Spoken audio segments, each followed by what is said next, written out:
तुमच्या खिशातलं यूपीआय जे गेल्या 10 वर्ष पूर्णपणे मोफत होतं ते आता कायमचं मोफत राहीलच याची खात्री कोणीच देऊ शकत नाही. आणि हे मी नाही तर खुद संसदेत मंजूर झालेलं एक विधेयक सांगते.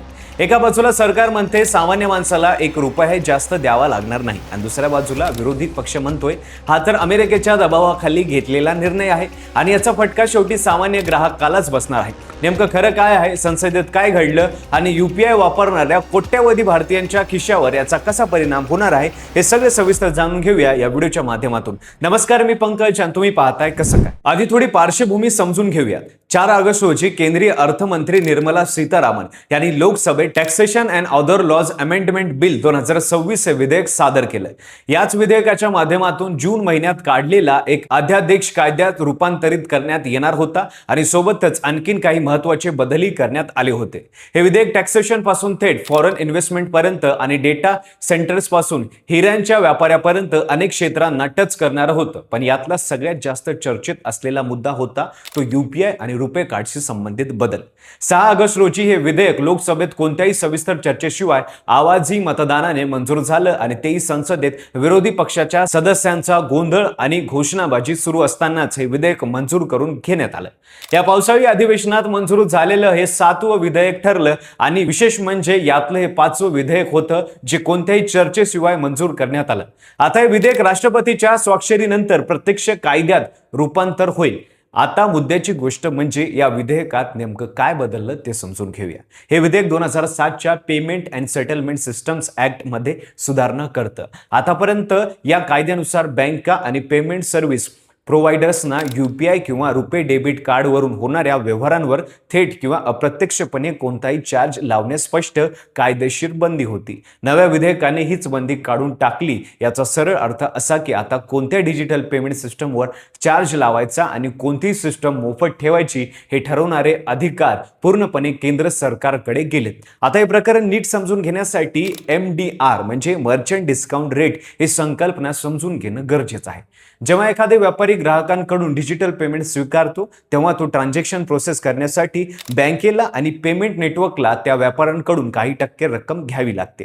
तिलाच MDR म्हणतात.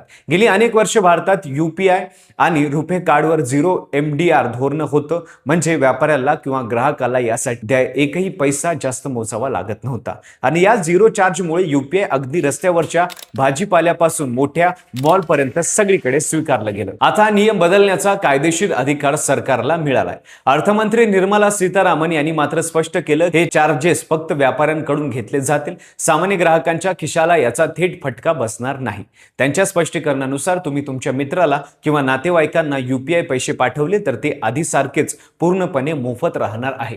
पण एखाद्या दुकानदाराला किंवा व्यापाऱ्याला पेमेंट केलं तर भविष्यात त्या व्यापाऱ्याला काही प्रमाणात चार्ज द्यावा लागू शकतो. अद्याप हा चार्ज नेमका किती असेल आणि कोणत्या रकमेच्या व्यवहारांना तो लागू होईल याबाबत अधिकृत निर्णय जाहीर केलेले नाही. NPCAच्या अंतर्गत असलेली UPI and services steering committee याबद्दलचा अंतिम निर्णय घेणार आहे आणि तो निर्णय विधेयक पूर्णपणे कायदा झाल्यानंतरच होईल असंही अर्थमंत्र्यांनी स्पष्ट केलं.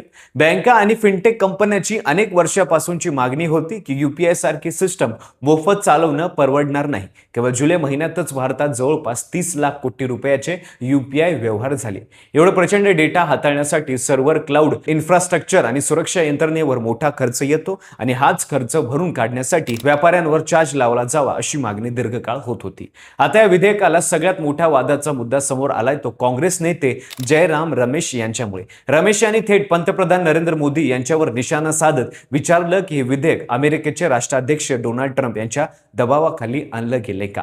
त्यांनी अमेरिकेच्या ट्रेड रिप्रेझेंटेटिव्हच्या 2026च्या अहवालाचा संदर्भ दिला ज्यात भारताच्या मोफत यूपीआय आणि रुपे व्यवस्थेवर थेट टीका करण्यात आली होती आणि व्हिसा तसंच मास्टर कार्ड सारख्या अमेरिकन कंपन्यांना भारतीय बाजारातून बाहेर ढकलल्याचा आरोप या अहवालात करण्यात आला होता.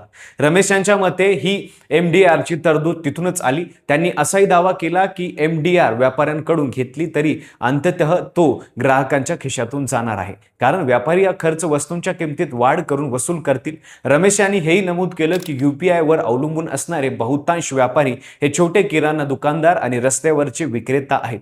त्यामुळे हा भार त्यांच्यावरच जास्त पडेल. शिवाय रिझर्व्ह बँकेने गेल्या आर्थिक वर्षात सरकारला जवळपास 2.25 लाख कोटी रुपयाची सरप्लस दिला असल्याने UPI मोफत ठेवण्यासाठी सरकारकडे पुरेसा निधी असल्याचंही त्यांनी म्हटलं. जयराम रमेश यांच्या आरोपामागचं गणित जरा समजून घेतलं तर लक्षात येते की जगभरात कार्ड पेमेंटच्या क्षेत्रात गेल्या अनेक दशकांपासून व्हिसा आणि मास्टर कार्ड या दोन अमेरिकन कंपन्यांची जवळपास मक्तेदारी राहिली.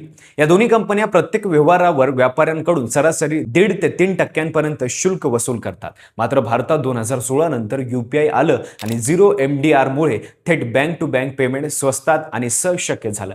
यामुळे या दोन्ही कंपन्यांचा भारतातला व्यवसाय मोठ्या प्रमाणात कमी झाला. आता भारत UPI ला फक्त देशापुरतं मर्यादित न ठेवता जागतिक स्तरावर घेऊन जातोय. सध्या फ्रान्स, सिंगापूर, संयुक्त अरब अमिराती, श्रीलंका आणि मॉरिशियस अशा अनेक देशांमध्ये UPI स्वीकारलं जातंय आणि जर हा झिरो चार्ज मॉडेल इतर देशांमध्ये यशस्वी ठरला तर तिथेही व्हिसा आणि मास्टर कार्डची मक्तेदारी धोक्यात येऊ शकते. नेमकी हीच भीती अमेरिकेच्या ट्रेड रिप्रेझेंटेटिव्हच्या अहवालातून व्यक्त झाल्याचं सांगितलं जातं आणि सध्या भारत आणि अमेरिका यांच्यातला महत्त्वाचा व्यापार करार अंतिम टप्प्यावर असल्याने या दबावाचा आणि विधेयकाचा काहीतरी संबंध असल्याची शंका विरोधी पक्षांकडून सातत्याने व्यक्त केली जाते. सरकारने मात्र हे आरोप पूर्णपणे फेटाळून लावलेत आणि हा निर्णय पूर्णपणे देशांतर्गत आर्थिक गरजेतून घेतल्याचं म्हटलं.